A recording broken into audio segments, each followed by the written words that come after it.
Muy buenos días, bienvenidos nuevamente a su programa TICS y Pensamientos Bíblicos. Estamos en una semana más de transmisión, muy contentos de seguir estudiando los libros de los Salmos. Recuerden, estos libros son de gran bendición, pues nos permiten aprender, conocer lo que había en el corazón del salmista. Hemos aprendido y ha sido expuesto ante nuestros ojos muchas particularidades, muchas idiosincrasias de los tiempos bíblicos, pero más importante, el deseo en el corazón de Dios que el ser humano ponga todo lo que son sus cargas en Él, lo que es el conocimiento de la dependencia de Dios para una salvación tan grande y pues tan maravilloso, lo maravilloso y tan maravilloso que es la comunión con nuestro Dios. Así que seguimos estudiando el libro de los Salmos y hoy nos toca estudiar el Salmo número 15. Este salmo es muy edificante, pues nos habla de cómo un salmista, uno de estos siervos del Señor que se dedicaban a expresar su sentir a Dios, expone una pregunta. Y tal pregunta se ha convertido en un salmo litúrgico, porque ciertamente esta es la razón de ser de muchos de los que viajaban por muchos días en aquel entonces hacia el templo en Jerusalén. Y ciertamente es la razón de ser del Salmo, porque en la vida podemos llegar a tener dudas. Existirán siempre cosas que vamos a desconocer, pero como hemos mencionado anteriormente, nuestros sentidos, que son limitados, que son afectados por la naturaleza caída, que incluyen una percepción que no es la verdad absoluta, y por tanto, siendo no la realidad absoluta, siendo más que todo una realidad natural de nuestro entorno, limitada, cuanto más limitado por nuestra condición pecaminosa, como dijimos, y pues ciertamente afectada. Pero a pesar de todo, a pesar de nuestra percepción limitada, a pesar de nuestra naturaleza pecaminosa caída, ciertamente en Dios tenemos esperanza. Está de más recordar casos como Job, un hombre que, habiendo sido fiel a Dios, pues fue expuesto el hecho de que había una dependencia de Job que quizás era a causa de que Dios lo protegía, a causa del interés para su vida, fue expuesto por el enemigo del alma. Satanás le dijo a Dios que Job temía de Dios, porque ciertamente él estaba interesado en su protección, pero cuando Dios le quitó todo a Job y Job aún perseveró, honró a Dios.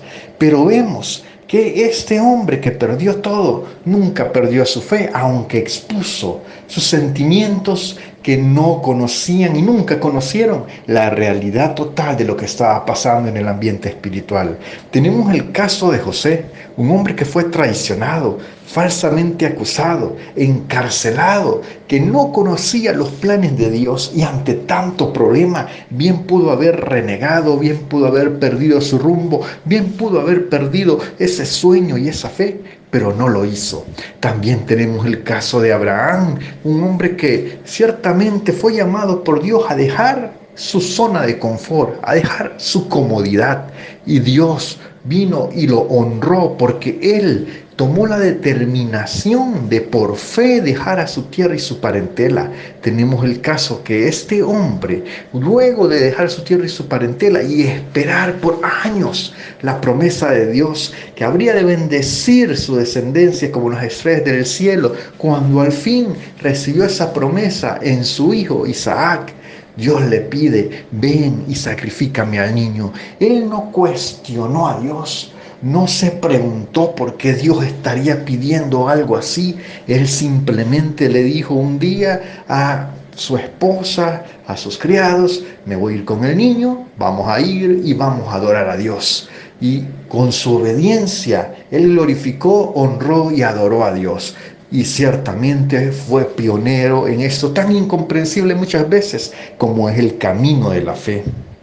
¿Y qué demás está a decir de muchas personas que han pasado por ahí, por esos valles de sombra y de muerte, pero aún en medio de eso han recibido la guía de Dios, han recibido el apoyo del Todopoderoso? Ciertamente, quizás tú hayas pasado por ahí también o estés pasando por momentos de duda, de dificultad. Quizás te preguntes si vale la pena el esfuerzo que estás haciendo por seguir a Dios. Déjame decirte, esa era la pregunta de muchos caminantes que iban largas distancias, otros un poco más cortas, pero que todos iban al templo. que muchas veces llegaban con dudas, con cargas, con aflicciones. Querían saber, querían conocer si valdría la pena. Pero entonces iban entrando por las puertas de este templo y oían este salmo litúrgico, esta exposición del sentir del salmista. Ciertamente, quizás habían sentido solos, quizás estos hombres se habían sentido abandonados, quizás estos hombres se habían sentido tristes, quizás habían estado en sufrimientos varios, pero al igual que David y que los hombres de fe que escribieron los salmos, expusieron sus cargas a Dios, no dejaron su fe, no traicionaron su confianza en Dios. Es más, estos hombres habían venido con sus cargas para ponerlas delante del Todopoderoso. Y es que ante las interrogantes de la vida, lo mejor que podemos hacer es llevar a Dios todas nuestras cargas, nuestras dudas, y consultar como David aquello que querramos saber, expresar nuestros sentimientos, expresar nuestras emociones. Siempre será algo muy positivo, porque Dios, a través de su Santo Espíritu, Él nos va a responder y Él nos va a ayudar. Pero estudiemos un poco más en detalle este salmo. El Salmo 15, en el versículo 1, empieza diciendo: Jehová, ¿quién habitará en tu tabernáculo? ¿Quién morará en tu monte santo? Entre los que llegaban a adorar al templo, algunos habían viajado para llegar al lugar donde el nombre del Señor había sido invocado. Y es que entrando en el lugar de adoración, este salmo era escuchado como parte de la liturgia. Impactaba los corazones, pues ponía el corazón a reflexionar, a la conciencia, a testificar de los hechos propios que habíamos cometido sin tomar en cuenta a Dios, y llevaba al hombre a meditar en sus caminos. Porque esta pregunta es una pregunta que a través de las eras el ser humano se ha hecho: ¿cómo puedo estar en comunión con Dios? ¿Cómo puedo cumplir las exigencias del Creador?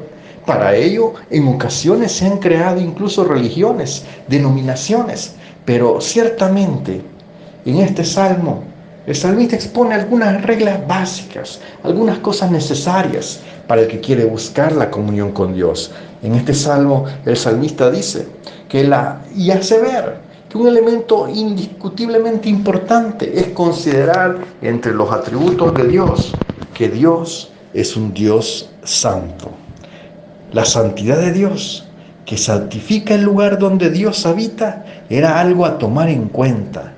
Cada ser humano que busca a Dios debe poner en su corazón soltar el pecado. No podemos ser tan hipócritas como para abrazar el pecado, enredarnos en él, contaminar todo lo que nos rodea y esperar que Dios nos acepte, aun cuando estamos determinados en nuestro corazón a seguir pecando una y otra vez y nunca tener el más mínimo arrepentimiento. Ciertamente, por eso el Salmo 15, versículo 1, expresa aquella pregunta: ¿quién habitará en tu tabernáculo? ¿Quién morará en tu monte santo? Y ciertamente no era que el monte fuera el santo, era que el Señor que estaba en aquel lugar hacía que por su santidad aquel monte fuera santificado. De igual manera, en la vida del creyente hoy en día, Dios, por su santidad, permite que en su misericordia, a través de su salvación y los méritos de Jesús, el creyente sea santificado. En el Salmo 15:2 dice la palabra, hablando y respondiendo, dice: el que anda en integridad y hace justicia, y que habla verdad en su corazón. Qué tremenda esta respuesta. Esta es la primera línea de un grupo de líneas que constituyen este salmo, en el cual Dios responde. Y ante esta situación, la respuesta va mostrando parte de los atributos de Dios y los componentes de la santidad que Dios espera sean manifestados en los creyentes. Y por eso es mi intención, recuerde, Tics y Pensamientos Bíblicos es un programa que respeta todas y cada uno de los puntos de vista. Usted puede diferir en la interpretación teológica, usted puede diferir en la interpretación que usted le dé a la palabra de Dios, pero ¿sabe algo? Si uno de estos pensamientos les es de bendición, te es de ayuda, con eso nos damos por satisfechos porque sabemos que la palabra de Dios no regresará vacía. Y es que ciertamente hemos de considerar este versículo y hemos de considerar quizás este capítulo de la palabra en función de los verbos de los cuales se hace uso. Porque consideremos que incluso dice la palabra del Señor que en el principio era el verbo y el verbo era con Dios y el verbo era Dios. Porque si hay alguien que es acción, es nuestro Dios. Y es que si tú te detienes y lo consideras, andar y hacer son verbos de acción. Repito el Salmo 15:2. Dice, el que anda en integridad y hace justicia y habla verdad en su corazón. Pero volvamos a lo que es andar y hacer.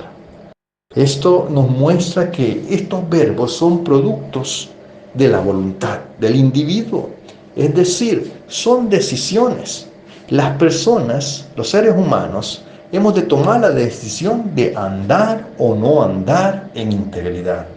No es una casualidad cuando una persona hace justicia, es una decisión.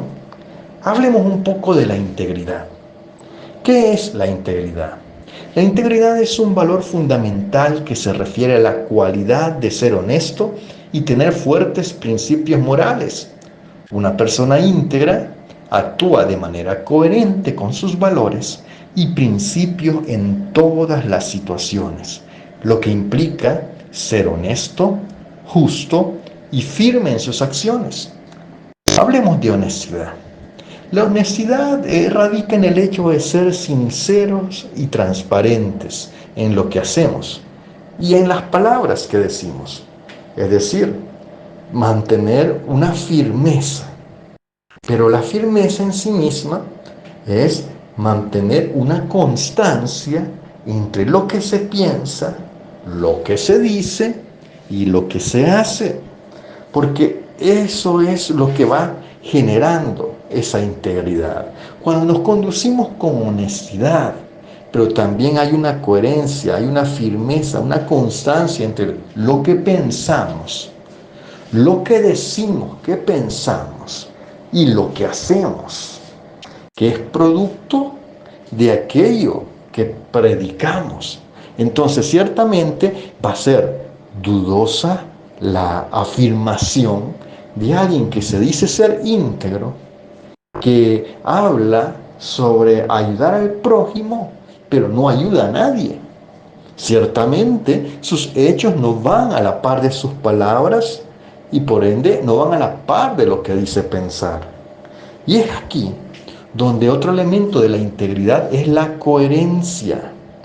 Y esta coherencia es referido a actuar con determinación y no ceder ante las presiones externas que puedan comprometer los principios personales. Es decir, una persona es íntegra cuando es honesta, es decir, es transparente, cuando es firme, es decir, constante entre lo que piensa, dice y hace, y cuando es coherente, es decir, que ante las presiones sabe resistir y mantener su punto de vista. Y es que ciertamente la palabra nos llama a andar en integridad.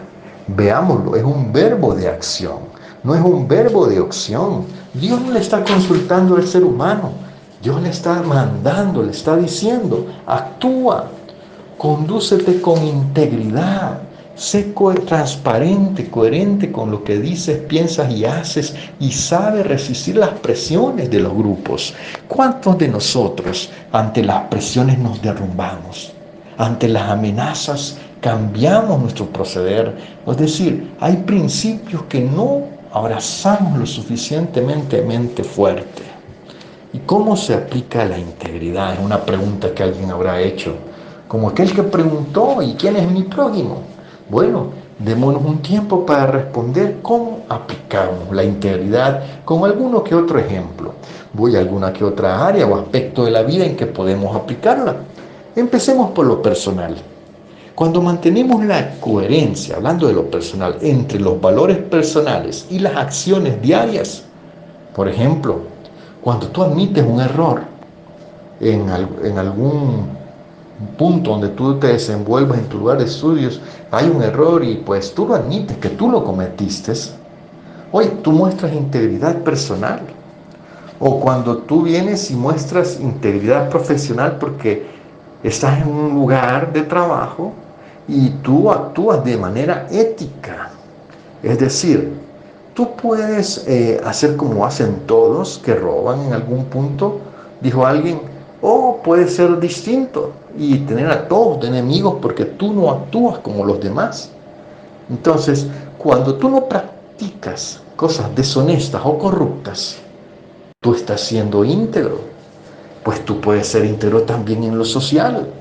Cuando tú tratas a los demás con respeto y justicia y defiendes lo que es correcto, sin importar con quién quedes mal, sin importar si quedas mal con aquella persona importante, pero tú defiendes lo que es correcto, incluso cuando es difícil, entonces tú estás haciendo una persona íntegra aplicándolo en lo social y en lo académico. Oye, ¿cuántas personas hoy vivimos plagiando a los demás? Oye, porque es fácil tú venir y tomar algo que ya está hecho y ponerle tu nombre, pero eso no es algo honesto. En la presentación de proyectos, trabajos, exámenes, en cualquier área de la vida, no es honesto robar el crédito de otro. Debemos de reconocer que nosotros no creamos muchas cosas, sino que aprovechamos los recursos ya creados. Es decir, no podría yo afirmar que todo lo que exponemos en este canal se me ocurrió a mí, ¿no? Hay libros de Spurgeon, hay libros de teología, de Matthew Henry, hay distintos libros en los cuales tú puedes aprender también, profundizar un poco más. Pero ciertamente tienes que reconocer que tú no lo sabes todo y por tanto, pues ser íntegro y aceptarlo.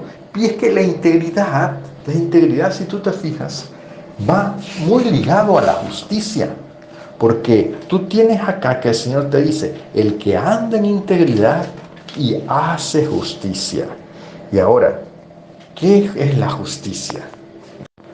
Bueno, si hablamos de justicia, podemos desligar que en los tiempos bíblicos hacía referencia a la justicia legal, a la justicia social y a la integridad personal como manifestación de la justicia. Pero para que podamos entender y comprender un poco más práctico, pues retomemos lo que es la justicia en diversas áreas, en diversas partes. Vamos a empezar hablando aquí en TICS y Pensamientos Bíblicos y nos vamos a quedar hoy en este versículo porque es muy largo, lo continuaremos en el próximo estudio, hablando un poco de la justicia como equidad y rectitud. Recordemos, Miqueas 6:8 nos dice, se te ha declarado lo que es bueno, ya se te ha dicho lo que de ti espera el Señor, practicar la justicia, amar la misericordia y humillarte ante tu Dios. Es decir, nos está hablando de un trato imparcial, un trato honesto, un trato digno, sin favoritismo, sin corrupción. Es decir, viendo la justicia como equidad y rectitud, nos habla de imparcialidad y no favoritismo. Cuando tú te vuelves una persona parcial o con favoritismo, tú te vuelves una persona corrupta. Entonces, siempre habrá una brecha que el creyente no debe cruzar si quiere agradar a Dios, y es no dejarse corromper. Ahora, pero es más profundo esto si lo hablamos como la justicia social, porque consideremos lo que dice la palabra. Estamos tomando algunos versículos de la palabra para entender la amplitud de este concepto de la justicia. Primero fue Miqueas 6:8, para comprender la justicia como equidad y rectitud. Y dijimos que iba de la mano con la imparcialidad y el no favoritismo, porque esto nos permite evitar caer en la corrupción. Pero ahora, como justicia social, veamos qué dice Isaías 1:17. Dice, aprendan a hacer el bien, busquen la justicia y reprendan al opresor. Aboguen por el huérfano y defiendan a la viuda.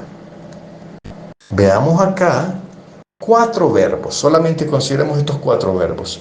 Dice, busquen, dice, reprendan, dice, aboguen y defiendan.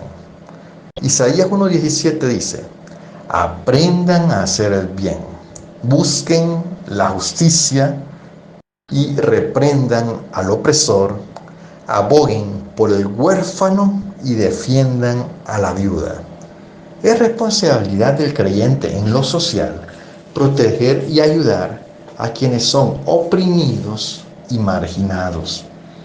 La Iglesia, como representante del reino celestial, quizás no tenga los recursos materiales que el Estado tiene, podrá decir algunos, pero sí es capaz de señalar y denunciar en favor de los oprimidos y o marginados a fin de procurar el respeto de sus derechos. Porque ¿a qué nos referimos a proteger y ayudar? No necesariamente es el uso de finanzas, porque ciertamente la denuncia de la corrupción es parte de la tarea del creyente. Solo cuando procuramos que se establezcan los valores del reino de los cielos en la tierra, cumplimos los verbos de acción que menciona Isaías cuando habla de aprender a hacer el bien, donde dice buscar la justicia, reprender al opresor, abogar por el huérfano, defender a la viuda. Esto es un acto prácticamente, un acto de comprensión de lo que le agrada a Dios. ¿Cuántas denominaciones o en cuántos lugares se habrá olvidado esto?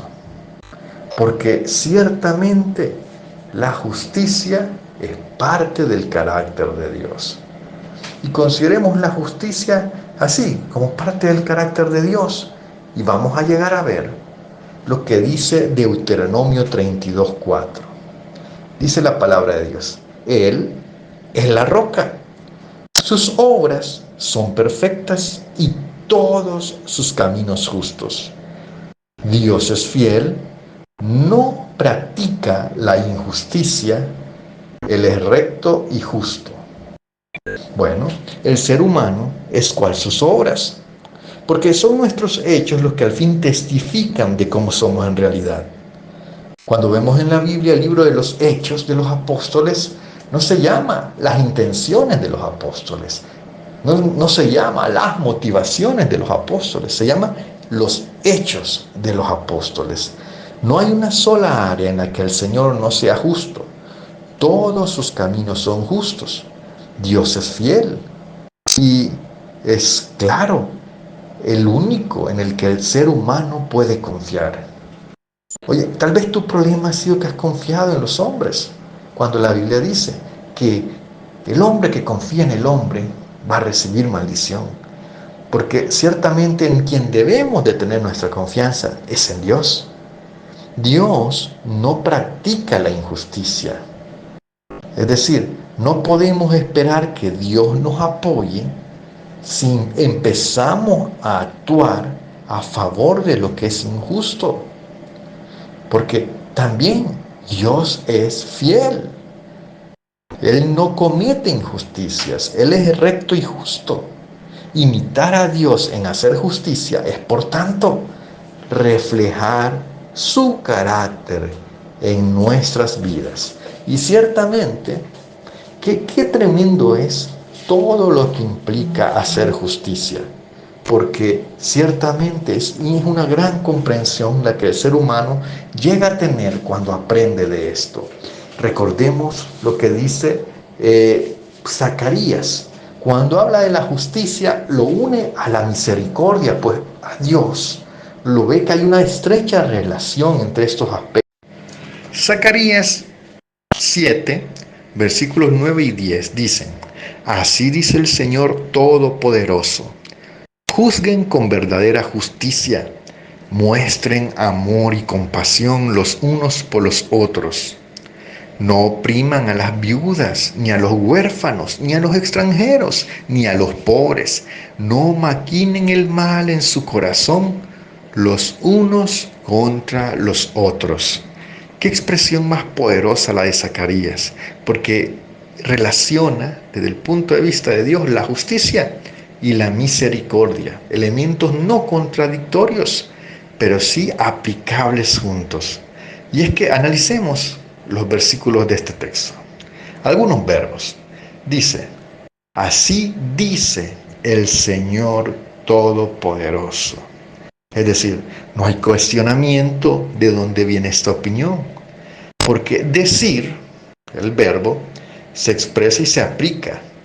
Y lo dice acá el profeta Zacarías cuando expresa: así dice el Señor Todopoderoso. Es decir, es una solicitud a su pueblo el aplicar tanto la justicia como la misericordia.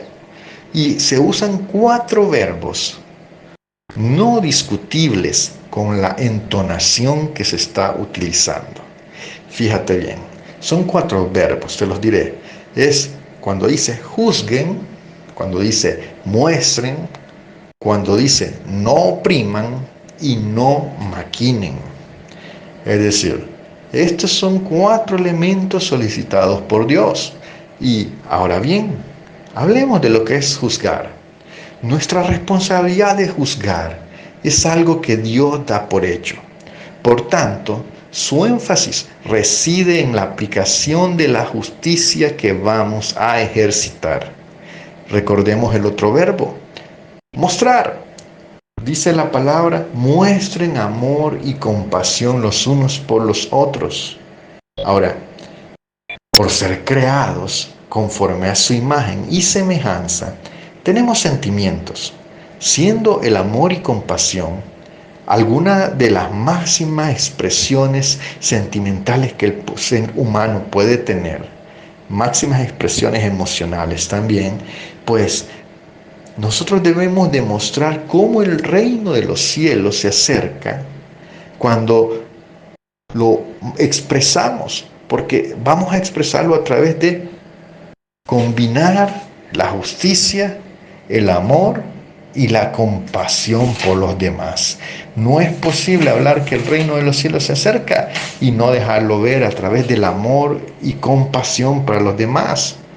Y luego hay 2 verbos que se manifiestan, y esto es prácticamente a forma de negación. Pero nos vamos a quedar hasta acá y vamos a seguir considerando este estudio tan precioso del Salmo número 15. Hemos estado considerando el versículo 1 y 2 y vamos a seguir la próxima semana, siempre aquí en TICS y Pensamientos Bíblicos. Un placer y muy agradecidos por la oportunidad de estar compartiendo una semana más. Que el Señor les bendiga grandemente. Nos vemos la próxima semana aquí en su programa TICS y Pensamientos Bíblicos.